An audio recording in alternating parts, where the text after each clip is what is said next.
Well, good morning, everybody. It is, wow, it's unusual to hear sirens in Cerulean. Pause with me for a moment. Do you hear that? That's like an ambulance siren. That's not very common in Cerulean. We know when we hear ambulances in Cerulean, we know that somebody's in trouble because we don't live in the city. Where I have a sister, she used to live up by the hospital in the city, and she got so used to hearing sirens that her house was on the way to the hospital, and so she would hear ambulances all the time on the way past her house, just whirling by. So she got accustomed to it and used to it, and she blocked out the sound of sirens. Oh wait, it just stopped. The siren just stopped, so that must mean that they're at somebody's house. An ambulance. It sounds like an ambulance siren. But yeah, I can't imagine living like close to a hospital or a police station or a fire department, and where the sound of a fire truck or the sound of a police car or the sound of an ambulance just became background noise. I can't imagine. So with us living out in the country, when we hear a siren, it's not common. So I certainly hope that whoever the ambulance was going to is okay. So we certainly trust that. Did you hear the siren this morning? So this is Wednesday morning, November the 29th. It's not even 8 o'clock. It's about 7:45 a.m. And this is the 29th. And Stephen and I have something really special. I started 20 years ago. On the 29th of every month, I tell him happy anniversary, even though, our wedding anniversary is August the 29th. And today is November the 29th. But on the 29th of every month, I tell my husband happy anniversary, just to be reminded of how blessed I am to be married to this man. So it's like a month anniversary. So we've been married 20 years and 3 months today. So Stephen, happy 20 years and 3 months. Happy anniversary, Ruthie. The only time we can't do that is every 4 years. And February 29th is a leap year day. So only every 4 years can I tell Stephen on February 29th happy anniversary. Because obviously February 29th only comes once every 4 years. So anyway, Stephen, I know I'm asking questions that I already know the answer to, but our audience doesn't know. So what is going on? Why are you out here this morning, and what are you doing to the truck?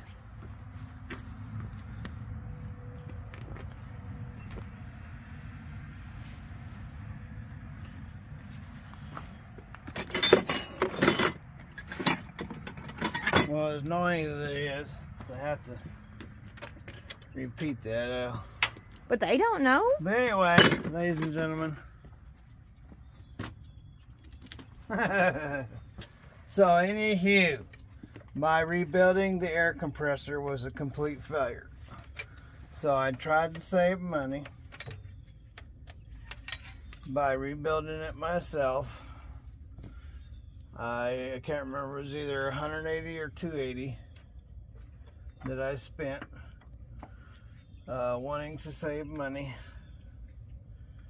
It failed. It spews just as much oil as it ever did. So I am taking it off. And although Tag now, I bought all these parts from Tag. I bought the rebuild kit. I bought the container, condensate filter, all this stuff. The steering column, steering gearbox, all this stuff. I've been running back and forth for the last 2-3 weeks to Tag buying all this stuff. So they've been making big money off of me. And you saw me trying to fix the steering gearbox too, and that turned out being a big failure. So I put a seal in there and it leaked. I put a second seal in there thinking I did a bad job, and it still leaked, and it was leaking out of the center of the column there. And it was just after buying this new one, turns out that that other one was just completely wore out. You're just driving down the road like this, you know. So I thought it was I was told that it was fairly new, and so I was just living with it. But it drove like an old Model A, saw on the steering wheel. Anyway, so I replaced that. That was $1,100 plus the gaskets. I paid $37 for the gasket. Bought that twice, so that's $80. Plus, I ended up getting the install tool, which was $50. And so, and plus my gas running up there. So you're talking 80 to 50 as 150, 160 bucks, 70 bucks. So, and so that turned out being a failure. So I had to go back and get that pump and install that pump. So I didn't do very good trying to save that. Ended up spending $200-300 trying to save it. Didn't work.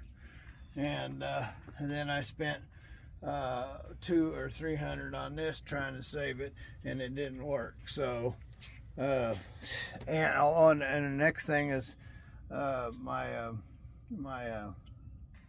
air dryer. It just seems like I'm a big failure here lately. My air dryer, I decided I didn't want to spend $175 and just replace the condensate filter. Well, when I went to take the condensate filter off, my filter wrench decided it broke in half, and I couldn't get it off, so I drilled it, and all the inside of a condensate filter are these little nylon beads.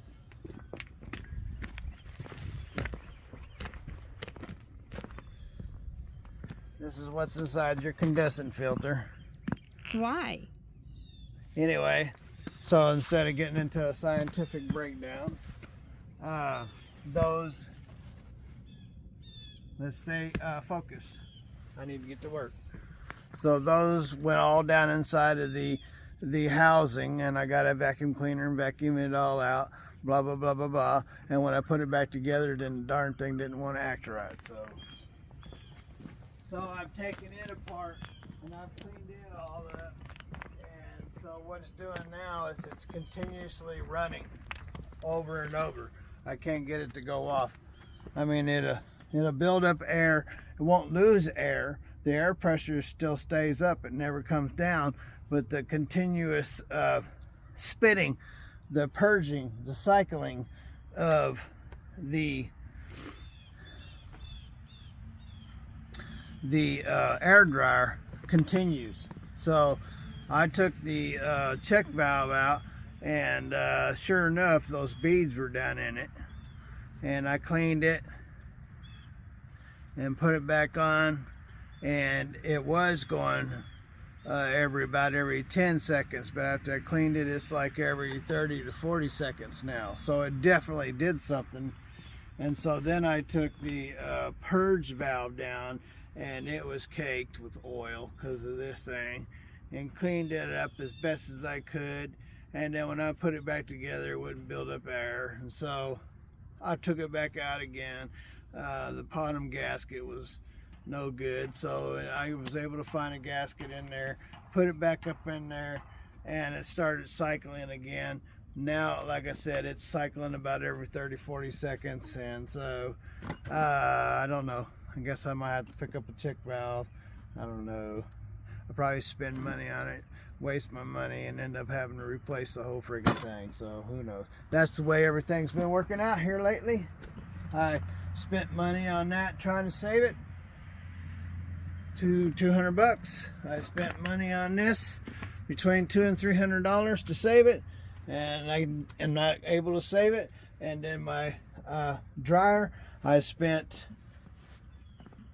money on that trying to save it, and I may end up having to go back tomorrow and get another one. I don't know, but I've been defeated on everything that I've done so far trying to save money. So what I ended up doing is spending more money and more time. So if you want, that's my humility, ladies and gentlemen. I've been an absolute failure at everything that I've done here lately. In the last couple of weeks, I've tried to save money by just rebuilding it the cheapest way as I could, and ended up turning around having to buy the part anyway, plus all the money and the time I took to rebuild it, to save it. So there you go. Stephen, you're not a failure, okay? And I'm so proud of you. He may feel like a failure, but my husband is not. And I'm very, very proud of my husband. You're the hardest working man that I know. Well, I failed at this job. All three of them. Failed at that, failed at this, and failed at that. So, may not be a failure, but I definitely failed. Well, and those are feelings, but your identity is not as a failure. We know as believers in Jesus Christ that we know that we are not the sum of our feelings, that our feelings are just that our feelings are feelings, but you are definitely not a failure, and I'm proud of everything that you do.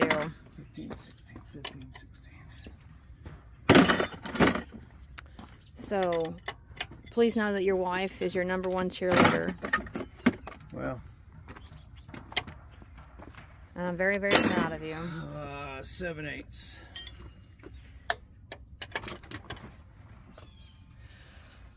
Well, folks, I can't tell you enough how much bursting in pride I am with Stephen. He's declaring himself a failure, but he's not. And now I drained this unit, and it should not be spitting water out. So I guess I can take it out of this one, put it in that one. See, watch out, you're fixing to get wet. And it's freezing cold out here. Don't want me getting wet.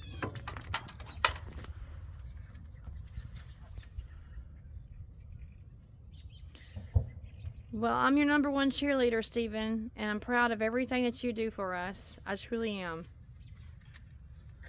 Yeah, my fingers are so cold I can't touch, I can't feel what I'm doing here. Yeah.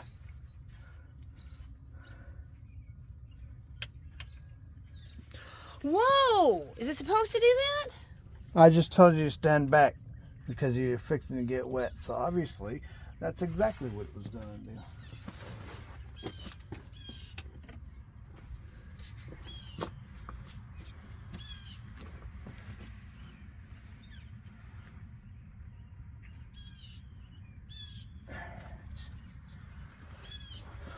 Darn. And let's tighten it some more. 7/8. And looks like 3/4.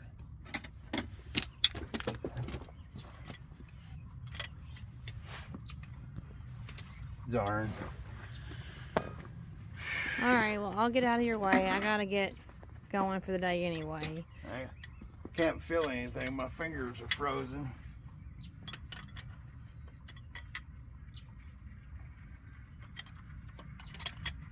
And I'm getting wet, ain't helping any. That should stop it from leaking.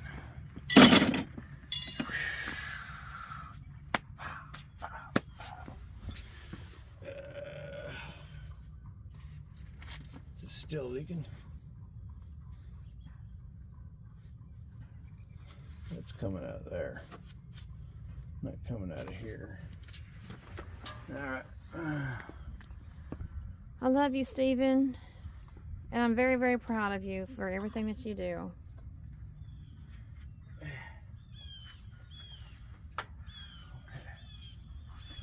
Should be able to give me enough room to get it out, hopefully.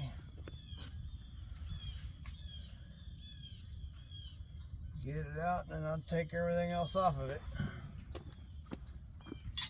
So I gotta have everything off of that, put on the new one. So, do you have to take the pickup truck today? Because I was going to take it, but do you have to take it? You probably need to, don't you? Well, I'll For- just take and put it in a garbage bag so I can take the Cadillac. Well, I mean, you can take the truck if you need to. I told you what I would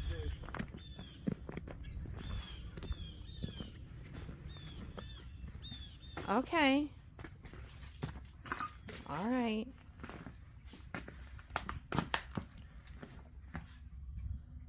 All right. Lord Jesus, I just pray that Stephen has a successful day this morning, getting off everything that he needs to do and